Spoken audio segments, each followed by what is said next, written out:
नमस्कार, SBT news में आपका स्वागत है और पेश है इस वक्त राजस्थान की बड़ी खबरें।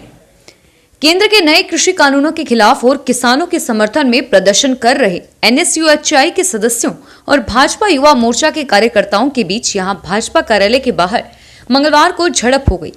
किसानों के आंदोलन को समर्थन देने के लिए कांग्रेस कार्यकर्ताओं ने सड़क पर रैली निकालकर प्रदर्शन किया और वहीं एनएसयूआई कार्यकर्ताओं का एक समूह प्रदर्शन करने के लिए भाजपा प्रदेश मुख्यालय के बाहर एकत्र हुआ, जहां उनकी भाजपा युवा मोर्चा के कार्यकर्ताओं के साथ झड़प हो गई।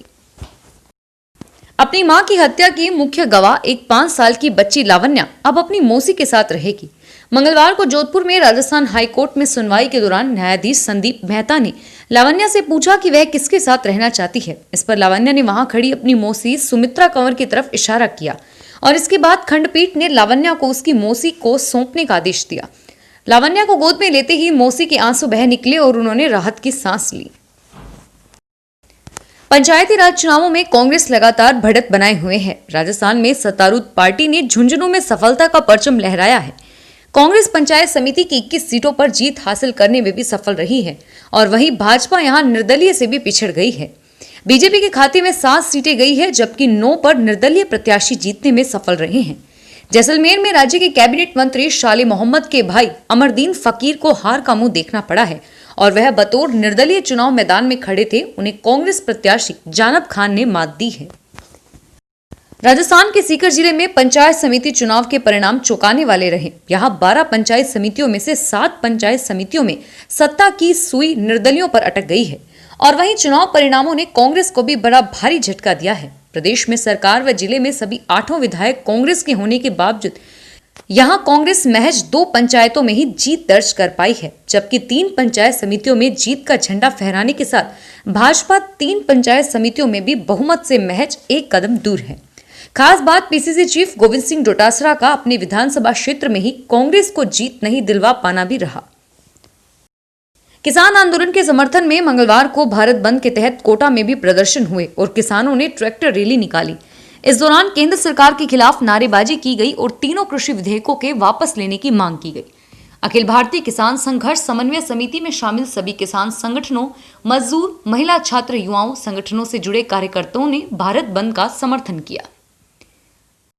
कोरोना संक्रमण के चलते देश भर में लॉकडाउन के दौरान हालांकि सभी ट्रेनों को बंद कर दिया गया है, लेकिन बाद में अनलॉक एक ही साथ ही ट्रेनों को संचालन शुरू कर दिया गया।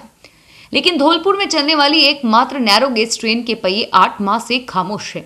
हालांकि रेलवे की ओर से लोकल ट्रेनों का संचालन नहीं किया जा रहा, जिसमें भीड़ भाड़ में कोरोना संक्रमण फैलने का अंदेशा रहता है। लेकिन गंभीर मामला यह है कि इस नैरो गेज ट्रेन के रास्ते में पड़ने वाले गांवों के लिए आजादी के बाद से अब तक सड़क मार्ग से कोई साधन नहीं है। इस कारण इन ग्रामीणों को कई किलोमीटर पैदल चलकर सफर तय करना पड़ता है। पोखरण फील्ड फायरिंग रेंज के नजदीक भादरिया गांव के पास स्वांगिया माता मंदिर की चौकी पर रविवार को हुए बम विस्फोट से एक बालक की मौत हो जाने के बाद पुलिस उपाधीक्षक मोटाराम गोदारा ने बताया कि उन्होंने घटना के बाद लाठी थानाधिकारी अचलाराम के साथ मौका मुआवना किया था। उन्होंने बताया कि रेंज में वर्ष भर सेना की ओर से युद्धाभ्यास किया जाता है और इस दौरान कई बार बम फूटने से रह जाते हैं। उन्होंने लोगों से आग्रह किया कि वे न तो रेंज के नजदीक जाएं और न वहां से कोई चीज उठाएं। जयपुर में मंगलवार को कृषि कानूनों के विरोध में किसान संगठनों के भारत बंद का राज्य में खासा असर रहा। सबसे ज्यादा प्रभाव ट्रांसपोर्ट पर पड़ा। राजस्थान में रोडवेज बस बंद रही और सुबह से ही बसें खड़ी हो गई।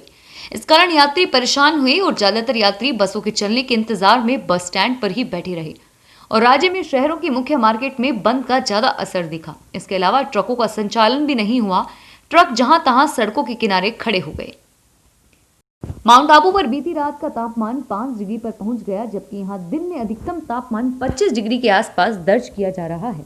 पिछले 1 सप्ताह से लगातार दिन में पड़ रही तेज धूप का असर अब रातों पर भी दिखने लगा है। रात में कई शहरों में न्यूनतम तापमान 14 डिग्री सेल्सियस या इससे ऊपर पहुंच गया, जो सामान्य दिसंबर में रहने वाले तापमान से 3-4 डिग्री ऊपर है। बीती रात दर्ज न्यूनतम तापमान को देखें तो सबसे गर्म शहर पाली रहा, जहां रात में 17.6 डिग्री न्यूनतम तापमान दर्ज किया गया। राजस्थान वक्फ बोर्ड ने अतिरिक्त आय बढ़ाने के लिए रोजगार के अवसर पैदा करने के लिए राज्य में वक्फ बोर्ड की संपत्तियों पर पेट्रोल पंप स्थापित करने का निर्णय लिया है। बोर्ड के अध्यक्ष डॉक्टर खानू खान बुधवाली ने संवाददाताओं से बातचीत में बताया कि राज्य के विभिन्न जिलों में स्थित वक्फ संपत्तियों पर पेट्रोलियम कंपनियों से अनुबंध कर पेट्रोल पंप स्थापित किए जाएंगे। देश के लगभग 50 लाख अभ्यर्थियों को कोरियर बनाने के लिए अब रेलवे में नौकरी का आखिरी अवसर बचा है। ये वे अभ्यर्थी हैं जो सरकारी नौकरी की अधिकतम आयु सीमा पार कर चुके हैं, लेकिन 2 साल पहले आवेदन भरने की बदौलत सुरक्षित जोन में हैं। कृषि कानून के विरोध में किसान संगठनों के भारत बंद का राजस्थान में खासा असर रहा। सबसे ज्यादा प्रभाव ट्रांसपोर्ट पर पड़ा। राजस्थान में रोडवेज बसें बंद रही और सुबह से ही बसें खड़ी हो गई। इसके अलावा ट्रकों का संचालन भी नहीं हुआ। ट्रक जहां तहां सड़कों के किनारे खड़े हो गए और प्रदेश में मंडियां भी बंद के चलते बंद रही। इस दौरान जयपुर में कांग्रेसी कार्यकर्ता भाजपा कार्यालय के बाहर पहुंचे, जहां दोनों पार्टियों को कार्यकर्ताओं में झगड़ा हो गया और पुलिस ने बीच बचाव किया। कांग्रेस की प्रदेश की संभावित प्रदेश कार्यकारिणी के गठन से पहले प्रदेश कांग्रेस अध्यक्ष गोविंद सिंह डोटासरा ने नेताओं की नाराजगी दूर करने और सभी धड़ों को एक जाजम पर लाने की कवायद शुरू कर दी है। सोमवार को पूर्व पीसीसी चीफ सचिन पायलट और वर्तमान पीसीसी चीफ गोविंद सिंह डोटासरा की मुलाकात को इसी कवायद से जोड़कर देखा जा रहा है, जहां डोटासरा ने संकेत दिए हैं वे प्रदेश कांग्रेस के अन्य पूर्व अध्यक्षों से भी मुलाकात कर उनके सुझाव लेंगे।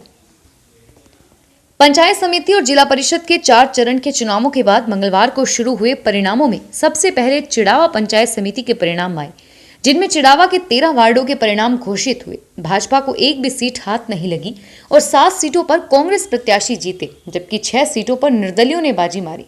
इससे पूर्व झुंझुनू शहर में सेठ मोतीलाल कॉलेज में बने मतगणना केंद्र पर सुबह से ही लोगों की भीड़ होने लगी। पंचायत समिति सदस्यों की मतगणना सुबह 9 बजे शुरू हो गई और सबसे पहले चिड़ावा पंचायत समिति के परिणाम आए। फिलहाल इस बुलेटिन में इतना ही और फिर हाजिर होंगे तमाम बड़ी खबरों के साथ। एसबीटी न्यूज के वीडियो देखने के लिए हमारे चैनल को सब्सक्राइब करें और नोटिफिकेशन पाने के लिए बेल आइकन को प्रेस करें।